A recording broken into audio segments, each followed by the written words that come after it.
Hello दोस्तों, नमस्कार। आप लोग देख रहे हैं मोटिवेशन लाइफ है और आज की जो वीडियो है दोस्तों वो बहुत ही दमदार वीडियो है। हालांकि बहुत सारे वनडे एग्ज़ाम में, बहुत से कॉम्पिटिटिव एग्ज़ाम जिसमें हिंदी आती हो, इस चैप्टर से बहुत सारे क्वेश्चन आते हैं। हालांकि आप यूपी पुलिस का प्रीवियस मॉडल पेपर उठा के देख लीजिए, 1 से 2 क्वेश्चन ज़रूर आता है। इस टॉपिक्स का नाम है दोस्तों काल। हिंदी में इसको काल कहते हैं। बहुत छोटा टॉपिक्स है लेकिन बहुत ही दमदार टॉपिक है दोस्तों, जिस पे आज बहुत ही अच्छी तरीके से चर्चा होगी इस टॉपिक्स पे। तो ये जो वीडियो है दोस्तों, ये हमारी एक ऑडियो क्लिप है जिसमें हमारी आवाज़ आपको सिर्फ सुनाई देगी। तो सिर्फ आप मेरी आवाज़ को ध्यान से सुनिएगा, मैं पूरी टॉपिक्स आपको क्लियर करा दूंगा और काफ़ी अच्छे से आपको समझ में आएगा। कोई दुविधा नहीं होगी कि सामने ये चीज़ें नहीं दिखाई दे रही है, ऐसा कुछ भी एक्सक्यूजेस आप लोग के दिमाग में नहीं आना चाहिए, क्योंकि वीडियो के लास्ट तक मैं सारी ऑडियो क्लिप के द्वारा ही आपके दिमागों में कॉल नाम का चैप्टर क्लोज कर दूंगा, क्योंकि ये चीज़ें काफ़ी आपको समझ में आ जाएगी और इस वीडियो के द्वारा ही आपको फिर कॉल नाम का जो चैप्टर है ये दोबारा आपको पढ़ना नहीं पड़ेगा। काफ़ी अच्छे से दोस्तों आपको बताऊंगा, काफ़ी अच्छे से आपको समझाऊंगा। ठीक है दोस्तों, तो ज़्यादा समय ना बर्बाद करते हुए आते अपने टॉपिक्स पे, जिस हमारे टॉपिक्स का नाम है दोस्तों काल। जब कॉल हमारे दिमाग में इस चैप्टर का आता है तो सबसे पहले हमारे दिमाग में ये होता है कि आखिरकार काल ये होता क्या है। तो जी दोस्तों, कॉल की एक सिंपल सी भाषा, एक सिंपल सी परिभाषा, कॉल को हम इंग्लिश में टेंस कहते हैं। और उस टेंस को अगर हम तोड़ दें तो जब टेंस को तोड़ेंगे तो टाइम धन सेंस। ठीक है दोस्तों, टाइम धन सेंस। और टाइम मीन्स क्या होता है दोस्तों? समय, और सेंस मतलब भाव प्रकट करने वाला। मतलब दोस्तों एक छोटी सी, एक नॉर्मल सी परिभाषा इसके दे सकते हैं कि समय के साथ भाव प्रकट करने वाले को काल कहते हैं। ठीक है दोस्तों, ये जो काल होता है ये 3 प्रकार के होते हैं। 3 प्रकार के कौन कौन से होते हैं? एक वर्तमान काल होता है, एक भूतकाल होता है और एक भविष्य काल होता है। ठीक है दोस्तों, तो ज़्यादा नहीं, मोटा समझ लेते हैं कि वर्तमान काल क्या होता है। जिसमें वर्तमान काल मतलब क्या होता है दोस्तों? तो वर्तमान काल क्रिया का, व्यापार का निरंतरता जिसमें रहती है उसको हम वर्तमान काल कहते हैं। जिसमें एग्जाम्पल के तौर पर हम ले सकते हैं कि राम खाना खा रहा है। मतलब राम जो खाना है वो प्रेजेंट टाइम में, मतलब वर्तमान समय में खाना वो खा रहा है, जिसको हम मतलब वर्तमान काल कहते हैं।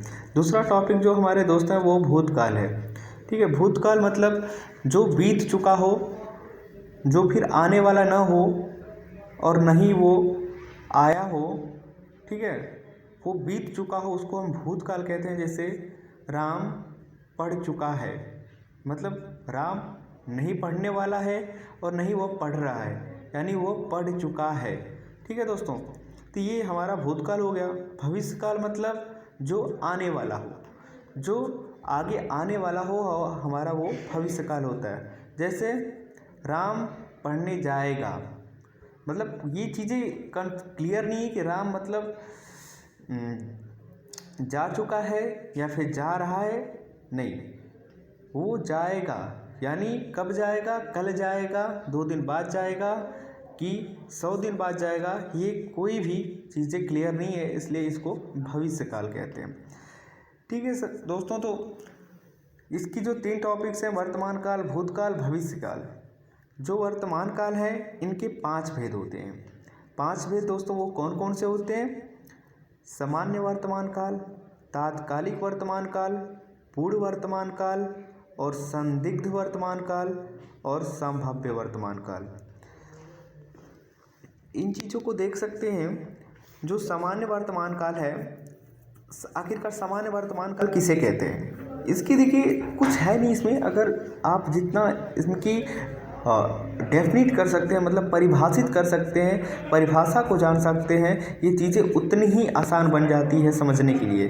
ठीक है दोस्तों, तो ये जो सामान्य वर्तमान काल, जिसमें सामान्यतः कोई क्रिया हो रही हो, सामान्यतः जो क्रिया हो रही हो उसको हम सामान्य वर्तमान काल कहते हैं। जैसे वह पढ़ता है, वह खाता है, वह पीता है। ठीक है, तो वो खा रहा है मतलब ठीक है, वो पी रहा है। तो ये चीज़ें वर्तमान समय में ये क्रिया हो रही हैं, जिनको हम सामान्य वर्तमान काल कहते हैं। तत्कालिक वर्तमान काल मतलब तत्कालिक मतलब वो तुरंत, जो चीज़ें तुरंत हो रही हों उन्हें तत्कालिक वर्तमान काल कहते हैं। जिसे एग्जाम्पल के तौर पर हम देख सकते हैं, वो पढ़ रहा है, वो खा रहा है, मतलब वो तत्कालिक रूप से, तत्काल रूप से वो चीज़ें क्रिया कर रहा है। ठीक है दोस्तों। तीसरा जो है वो पूर्ण वर्तमान काल, जिसमें क्रिया का होना पूर्ण हो चुका हो उसको पूर्ण वर्तमान कहते हैं। जिसमें जो भी कार्य हो वो ख़त्म हो चुका हो उसको हम पूर्ण वर्तमान काल कहते हैं। जैसे वह पढ़ चुका है, राम खाना खा चुका है। ठीक है दोस्तों, तो ये चीज़ें मतलब आपको क्लियर हो जाएंगी। और जो चौथा है वो संदिग्ध वर्तमान काल, जिसमें सामंजस्य हो, जिसमें सामंजस्य हो। हम लोग सामंजस्य लगाते हैं कि यार पता नहीं वो गया होगा कि नहीं गया होगा, पता नहीं यार वो पढ़ रहा होगा कि नहीं, पता नहीं वो आएगा कि नहीं। ये संदिग्ध एक सामंजस्य है, मतलब उसको हम संदिग्ध वर्तमान काल कहते हैं। एग्जाम्पल के तौर पर कह सकते हैं कि वो पढ़ता होगा, वो खाता होगा, मतलब हमें क्लियर नहीं कि वो कर क्या रहे, बस एक अनुमान लगा रहे हैं। ठीक है। और जो पांचवा है वो संभाव्य वर्तमान काल। इसमें जो संभाव्य वर्तमान काल है, इसमें हम सिर्फ अनुमान लगाते हैं। इसमें कोई भी टॉपिक्स क्लियर नहीं होती है कि वो बंदा वो चीज़ें हो क्या रही है, वो कर क्या रहा है। जिसके एग्जाम्पल के तौर पर हम ले सकते हैं, वो पढ़ता हो, शायद वो खाता हो, पीता हो। ये चीज़ें होती हैं, मतलब अनुमांतरिक होती हैं, मतलब अनुमान लगा सकते हैं। ठीक है दोस्तों, तो ये जहाँ तक हमें लगता है ये टॉपिक्स आपको पूरी तरह से क्लियर समझ में आ गई होगी। ठीक है, अगर ये दोस्तों क्लियर आपको टॉपिक या जो भी कुछ दिक्कतें